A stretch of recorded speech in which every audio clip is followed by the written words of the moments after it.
Today, I want to welcome Jerry Macnamara. Jerry has led 5 companies in 5 different industries in B2B and B2C in both products and services. You know what? I think that covers the gamut. So um, his companies have been recognized as Franchise 500 2 times, Inc.'s fastest growing 2 times, Business Journal's Fast 50 3 times, and Trend Magazine's Best Places to Work. Jerry runs Proven Chaos, a company driven to help CEOs create compelling companies that outperform and still make it home for dinner. It's that last part that's so critical. Jerry also runs the Best Places to Lead show. And I would suspect part of the reason he does that is Jerry has set a mission to positively impact 5 million people in 5 years through better businesses. Jerry, welcome. Frank, thanks for having me. This is going to be a super fun conversation. I mean, your story is extraordinary. So, I love having conversations that are peer-to-peer and just sharing, experiences that we've learned along the way. So thank you for having me. It's a delight. And I'm looking at my notes and I'm just trying to figure out where to start. But it seems like we need to go back to 16. Actually, maybe let's back up 1 year. Let's tell us, what was your life like between your 15th and 16th birthday? Geez.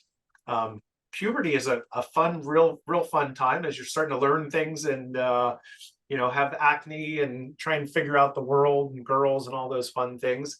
But, like many people, in the United States, I grew up in a broken home, with 2 parents that, were sick. And, I ended up leaving home at 16 after going through rehab 5 different times with my mom. And I didn't really see my mom from the time I was 16 until I was 31 or 32, when she was dying of liver failure. And that was a seminal experience for me. I learned a lot about community, about love and loving, care and caring, and that family is where you feel comfortable. And so I say that all the time. I have the biggest family in the world because of those attributes.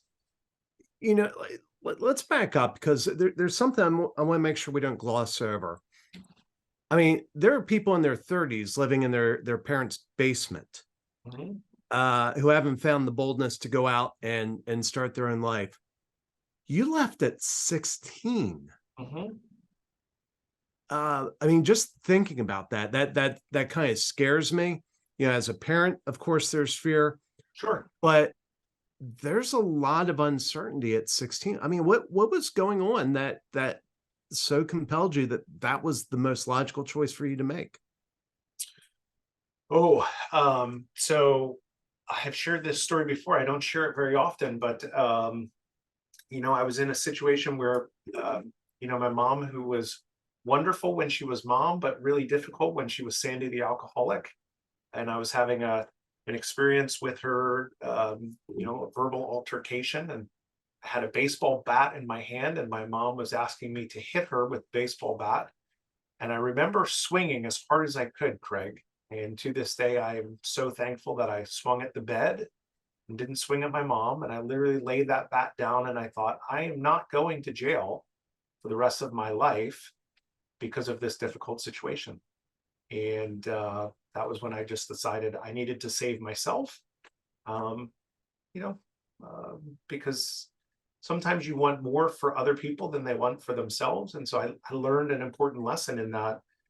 And that's that I'm only 50% of any relationship. Now I'm going to own my 100% of my side.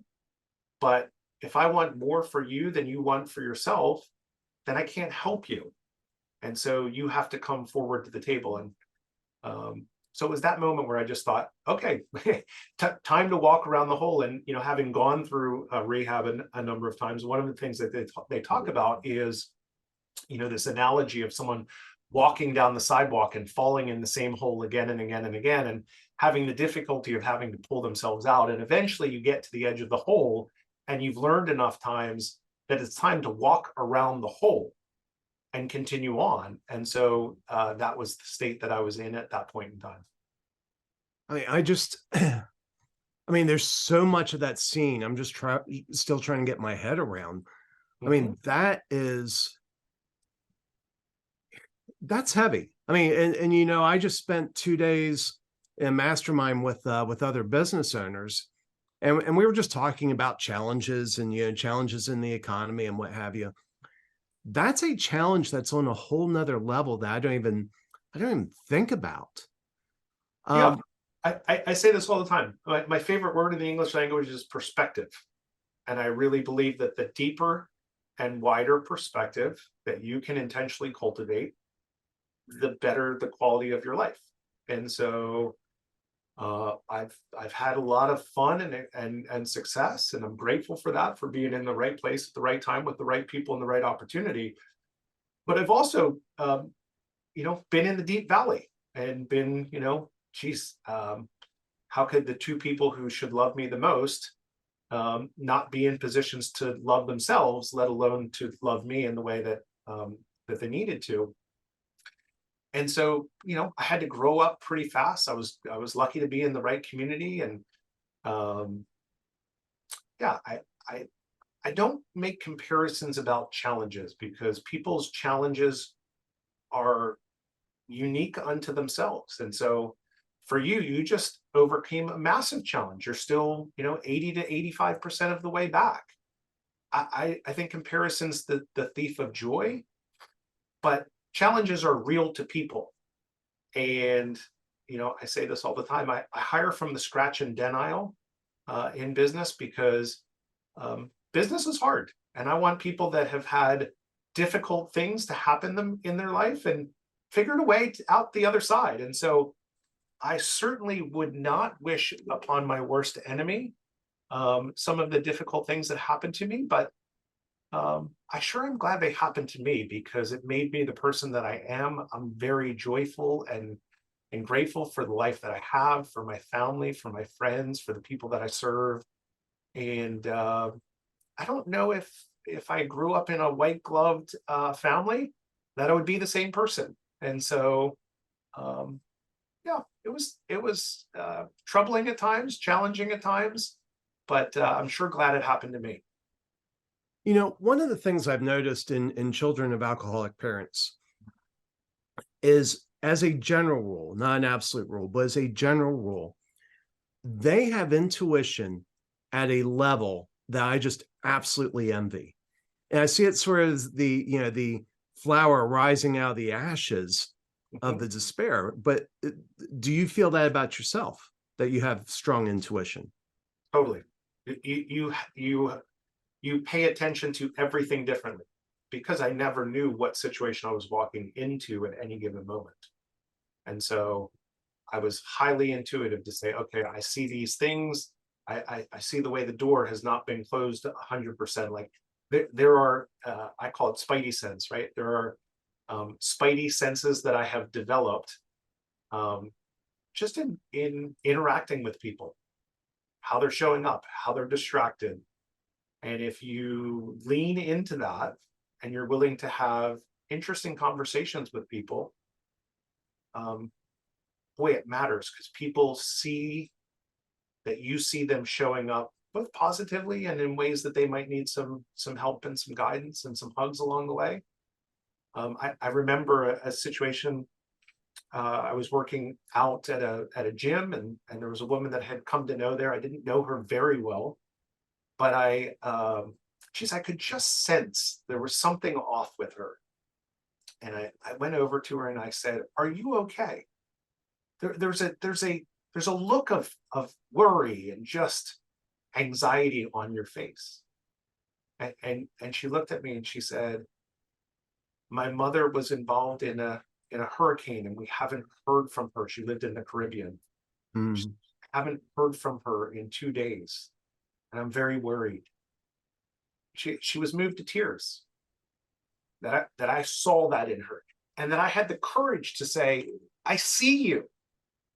And I think sometimes leaders miss the mark because we don't want to create awkward situations. But wait, isn't it a miss on the human condition not to acknowledge people and say, I just see something in you that's just not 100% right. Um, I think that's a gift. And but to your point, yes, I think I do see the world a little bit differently than other people. Well, and in that is a lesson. You were talking earlier about comparison. Mhm. It's easy to compare and, oh, I wish I had this, I wish I had that. And I would say in any situation that you're in, the some of the things that you hate the most about the situation, if you look at it right, are gold mines of opportunity. And for you, in just a horrible situation, I would say, um, you've mentioned God a couple times. I don't believe that's the situation God wanted you to grow up in, but Mhm. that's the one you grew up in, and it gave you this unique ability. Yeah, I say this all the time. It didn't happen to me; it happened for me. And that's not to say that, oh, geez, great, that should happen for everyone. But I was lucky. I was identified as an at-risk kid. Someone, one of my friends,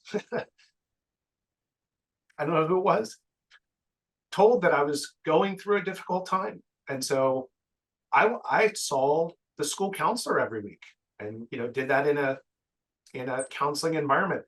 And it's very easy to have moments where you say, "Why me? Why is this happening to me?" And Ellen Schenken said to me, "Why not you?"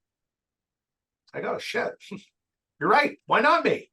Right? And so the grit and the resilience and all of those things got me to a place of, wow, all of these things happened for me. And none of us are exempt from the risk of hard things happening to us. Or I'm 49. I'm more than halfway through my life, statistically speaking, right? But nothing's guaranteed, right? Accidents happen all the time. And so I think it's an imperative for us to show up with conscious intention and a joyful, grateful heart to go make the impact that you want to go make. You have to live your life on your terms. That is your responsibility. That's what I've learned in that difficulty to say, great, how do I serve the world? How do I make an impact? Because, I think one of our responsibilities is to be a good descendant. My kids do not know my grandparents, their great grandparents. They never met them. They don't know their names. And so in about 2 generations, no one's going to know my name. But you know what? I'm not going to take on hedonistic tendencies to satisfy whatever my wants of the world are at the cost of being a good descendant. And so I want to make good choices and leave the world a better place for my kids' kids and their kids. And that's a good legacy that I think you should leave. I love that. I absolutely love that. One of the things that you said, so when you were going through all this, you mentioned the importance of community. Totally. And so what was your community, and how did that help you in that era? Hmm. Well, first of all, I think community is everything. Community is connection. Community gives life meaning, right? Because I think sometimes people think we do life alone. We don't do life alone. Um, and so you just have to say, um, who are the people around me? Who is my tribe? And really, for me, that's values alignment and impact alignment. What's the dent that I'm going to try and go make in the world? For me, it's, a better world through better business, because I think that's the skill set that, the world gave me. And so I'm going to try and go do that. But I don't know, isn't life just more fun together? When you look up, when are you having the most fun? It's when you're doing challenging things, when you feel like you're doing aligned work and you're doing it with people that you love. And so, um, yeah, I think that's a core piece, that when you lose community, I think that's when you start to lose hope, and that's when bad things happen. Mm. So for business leaders, Mhm. what type of communities do you recommend? What do you recommend? How do you find it? You know, so for you, you just came back from a mastermind, right? And Yeah. I was just looking this up. It's somewhere on my personal blog, and I said that the biggest mistake that I made as a senior leader in business was that I had never gotten a business mentor, a business coach, or a business roundtable. And I think that's a great place to start to minimize I'm in this alone. I have the imposter syndrome. There's other really talented, really capable people who are going through the same exact things as you. And I believe it. We're better together. And if you can just get out of this place where your ego gets in the way, the ego is the enemy. I love Ryan Holiday's book, The Ego is the Enemy. I mean, when you start thinking about, how does this impact me versus how does it impact the company or, the community, I think you've lost your way a little bit.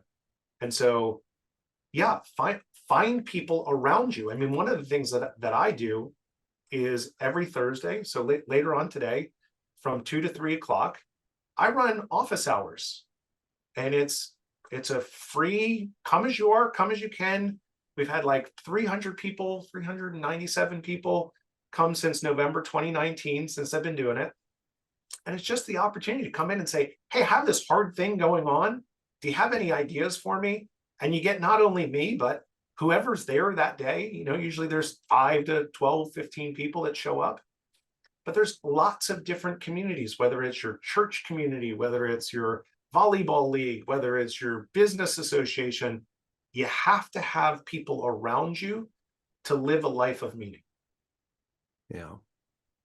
The person who leads our mastermind, one of the things that he says every mastermind, he says, the answer is in the room. Yeah. Whatever problem you're facing, the answer is in this room. He's Mhm. not saying he has the answer. That's right. He's saying somebody in that room has the answer to whatever you're facing. And it sounds like that's what I hear you talking about. In all things, right? Because what happens is, oh, hey, I know a guy, right? Which is, how it always started for me. And it was my wife's idea. I give my wife all the credit and all the things. Because, people would say, oh, I know this guy, Jerry, probably can help you. And I'd get the, hey, do you have 5 minutes? Which it's never 5 minutes. So she said, why don't you just make an hour in your week and allow everyone to come during that hour? And, we now have a core group of people who show up on a regular basis. Some just swing in for a session, but I don't always have the answer. And over the last 4 years, Craig, the fun part about it is the communications used to come through me. Now, Ryan Dement is talking to Isaiah Rosick, and Nathan is talking to Kim Bach. And I mean, those are the fun things that happen where the community sustains and nourishes itself. You just happen to be the connector and the platform for it. And that is an amazing service. It is so humbling for sure. Yeah. So we're running out of time, but there's two things I want to make sure we cover Sure. before we wrap up. One of the things that you said was, you talked about the situation with your mom, but you said later in life you reconciled and you experienced true forgiveness. Can you tell me what that means? Yeah. So for me, I experienced forgiveness at 2 levels. Right. One was when I realized that I had to release myself from the burden that I was carrying. It was too heavy to walk. And so I had to offload that. And so I wrote my mom a letter and told her that I forgave her and forgave her. And boy, that was a moment of release for me. And then a second moment came when my mom really acknowledged her actions and the impact. And, we had a really great, emotional moment. And that was like, it all just fell away. My mom was a fallible human being, just like I am, Craig. Let me raise my hand. I'm not a perfect human being. I have made so many mistakes over the course of my life. And so, you know, it's just that moment where you say, it's okay. Neither of us have to have this burden because it's not serving us. And I say this all the time, if our thoughts, our feelings, or our actions aren't serving you, change them. You're the only person that can. And so I had that moment of, you know, the next level of true, what I call true forgiveness. It didn't matter. Everything that we had happened was in the rearview mirror. And we had this just beautiful life together in the front windshield that I mean, no one did more with their, Willy Wonka's golden ticket to life than my mom did. It was amazing. She got to see me get married. She got to see my 2 kids, all incredible things because I was open to rekindling a relationship and having forgiveness. Because again, if all of us are judged on our worst days or our worst moments, none of us stand up. None of us.